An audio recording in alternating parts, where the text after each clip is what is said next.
E aí, pessoal, tudo bem? Hoje iremos falar de Além da Vida, um filme de Clint Eastwood com Matt Damon. George, interpretado por Matt Damon, é um operário norte-americano com uma conexão especial com a vida após a morte, desde sua infância. Uma jornalista francesa, Mary, interpretada por Cécile de France, tem uma experiência de quase morte que a abala sua realidade. E quando Marcus, Frank e George McLaren, um garoto londrino, perde uma pessoa muito próxima, ele começa uma procura desesperada por respostas. Enquanto cada um segue o caminho em busca da verdade, suas vidas vão se cruzando, mudando para sempre, porque agora eles acreditam que possa existir ou realmente exista a vida após a morte. Dirigido e produzido pelo vencedor do Oscar, Clint Eastwood, e roteiro de Peter Morgan, indicado 2 vezes ao Oscar, Jay Moore, Bryce Dallas Howard, Mark Keller e Derek Jacob também estrelam nesse filme.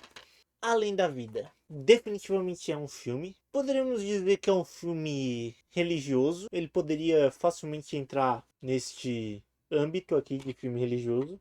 Ele segue essas 3 linhas, que é o personagem do Matt Damon, que é o George, que ele é um vidente, tipo Chico Xavier, só que sem carta. Ele fala, né? Ele tá ali, ele é um vidente que é tipo que ele entra em contato com as pessoas mortas, e daí ele entra lá e tal. Só que ele não quer mais ser vidente porque. E é isso, assim, ele não quer mais trabalhar com isso, porque ele acha que é alguma coisa muito próxima da morte, e ele não se sente confortável. E é aquela coisa assim, ó, embora ele tenha o dom, não é algo com que ele quer trabalhar, e tudo bem. A questão é que, tipo, toda a trama dele no filme é isso. Até o ponto final do filme onde tem uma mudança, assim, mas a trama inteira do filme dele é isso, assim. Ele é um vidente que deixou de ser vidente e ele quer com força não ser mais vidente, porque para ele esse dom que ele tem é uma maldição. É isso, assim. Tem motivo, existe um motivo no filme, um motivo claro pelo qual ele acha esse dom uma maldição. E de resto é isso, assim. A trama dele é bem. Ah, depois temos Mary, por Cécile de France, que é disparada a trama mais chatinha desse filme. Seguimos a trama dela também. Ela é uma jornalista francesa que sobrevive a um tsunami.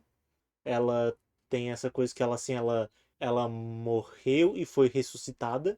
Então ela teve visões assim de como ela teve aquela famosa experiência de quase morte assim que você vê.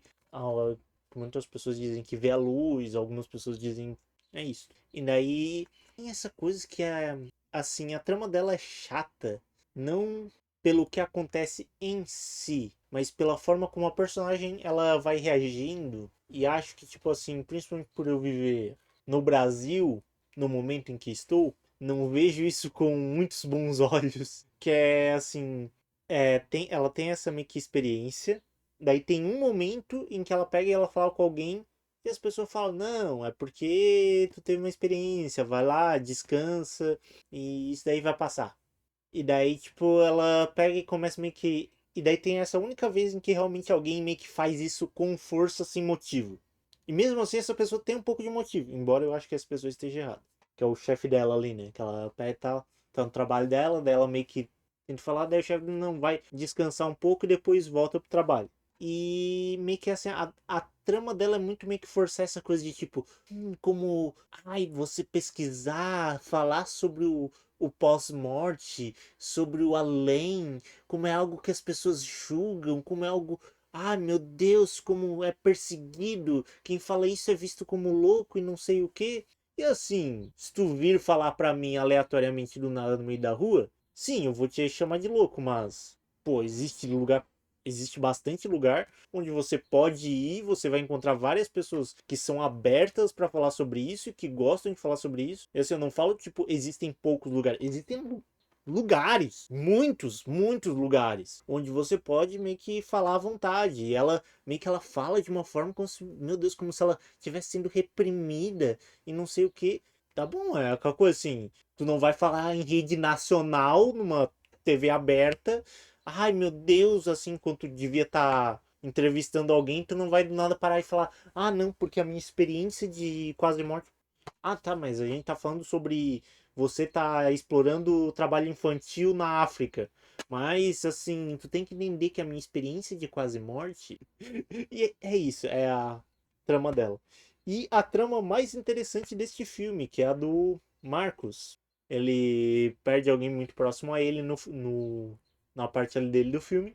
E é meio que essa coisa, ele tentando lidar com a morte, porque ele é uma criança, como vocês podem ver aqui. E aqui, não sei se pega, mas como ele é meio que uma criança, é aquela coisa, dá a impressão de que é a primeira vez dele realmente lidando com a morte, tentando assimilar e tentando descobrir.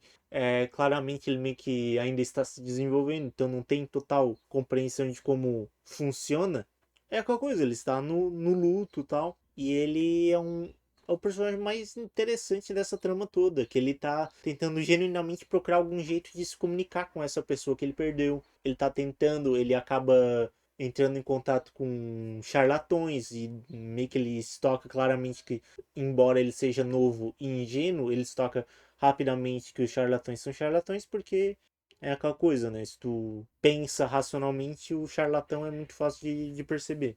Você tem essa coisa que ele tá à procura de tentar achar algum jeito de entrar em contato e ver se tem alguma forma de possível de tentar trazer essa pessoa que ele perdeu de volta. Que ele tá lidando com um luto, ele tá lidando com uma perda. E a trama dele é bem interessante, principalmente se colocada em perspectiva com a dos outros dois personagens, que é muito sem sal, é muito enrolada, vai, demora, meio que parece, assim, elas começam, todas as três tramas, elas começam parecendo que elas vão ser interessantes. Só que a do Marcos é a única que é minimamente interessante. É é a única que é minimamente interessante. A do George, como eu falei, ela fica muito apertando na mesma tecla de novo, de novo, de novo, de novo, de novo, de novo, de novo, de novo, aí de novo, e de novo, e de novo, e de novo, e de novo.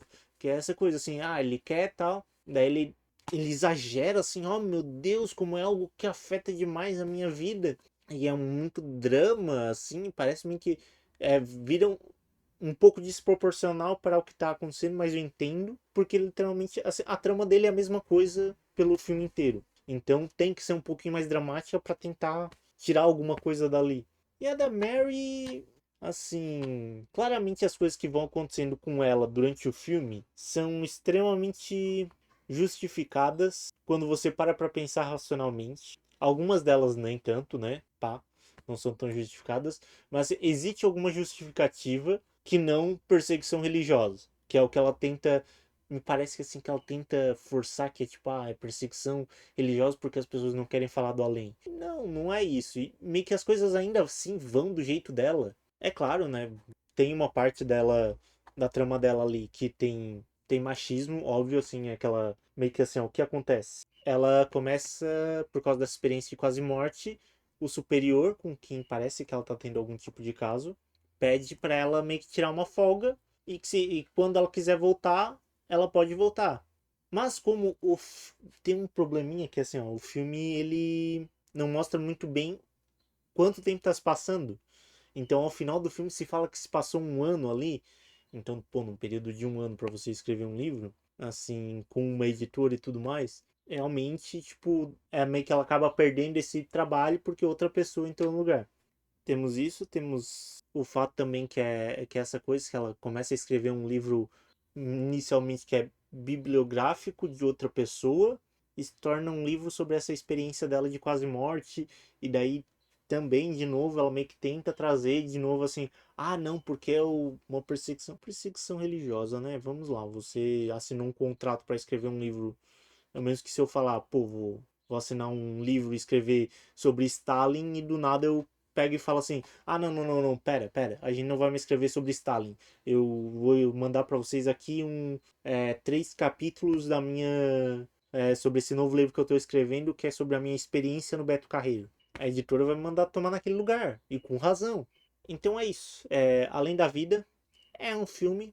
Se você é o tipo de pessoa mais, vamos dizer, religiosa, que acha mais interessante ponto de vista mais, vamos dizer, religioso sobre o além-vida, uma pegada tipo, pessoas indo na procura do além-vida e tudo mais, talvez esse seja o filme para você. Se você for que nem eu, em que você até acha isso interessante, mas não gosta muito quando o filme meio que parece que não desenrola, então eu não recomendaria esse filme. Esse filme não desenrola. Parece que, assim, o filme começa e termina quase que no mesmo passo, assim, aquela coisa, os personagens, eles tiveram um problema e eles resolveram o problema, mas talvez o filme pudesse fazer isso em 30 minutos e não 128 minutos. Então, é isso. Espero que tenham gostado. Valeu, até a próxima.